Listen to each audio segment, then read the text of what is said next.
ಸನ್ಮಾನ್ಯ D K Shivakumar ಅವರು ಸಿದ್ದರಾಮಯ್ಯನವರೇ ಪ್ರೋತ್ಸಾಹನ ಕೊಡಿ ಸರ್ಕಾರದಿಂದ ರೈತರಿಗೆ. ಇದು ರೈತರು ತಲುಪಲ್ಲ. ಅದೇ SC/PTS 40,000 ಕೋಟಿ 46,000 ಕೋಟಿ ನಾವು ಮೀಸಲಿಟ್ಟು ಲೂಟಿ ಹೊಡಿತೀರಿ.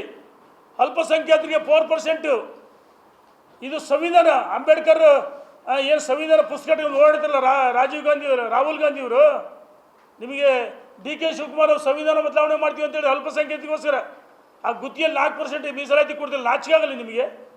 ಅಲ್ಪಸಂಖ್ಯಾತರು ತುಷ್ಟೀಕರಣ ಮಾಡೋಕ್ಕೋಸ್ಕರ ಅವರಿಗೆ ಆ ವಿದ್ಯಾರ್ಥಿಗಳು ಹೊರದೇಶಕ್ಕೆ ಹೋದರೆ 30 ಲಕ್ಷ ಕೊಡ್ತಿರಲ್ಲ.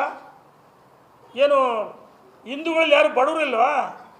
ಅದೇ ಮಾತಾಡ್ತೀರಿ ನೀವು ಅಹಿಂದ ಅಂತ ಹೇಳ್ತೀರಿ. ಈ ಅಹಿಂದ ವರ್ಗಕ್ಕೆ ನಿಮಗೆ ಕೊಡುಗೆ ಏನು ಹೇಳ್ಬೇಕಲ್ಲ? ಅಹಿಂದ ವರ್ಗಕ್ಕೂ ಕೊಡುಗೆ ಇಲ್ಲ, ಪರಿಶಿಷ್ಟ ಜಾತಿ ಪಂಗಡಕ್ಕೂ ಇಲ್ಲ, ಅಥವಾ ಯಾವುದೇ ಮುಂದುವರೆದ ವರ್ಗಗಳಿಗಿಲ್ಲ. ನಾವು ಕೇಳ್ತಿದ್ದೀವಿ.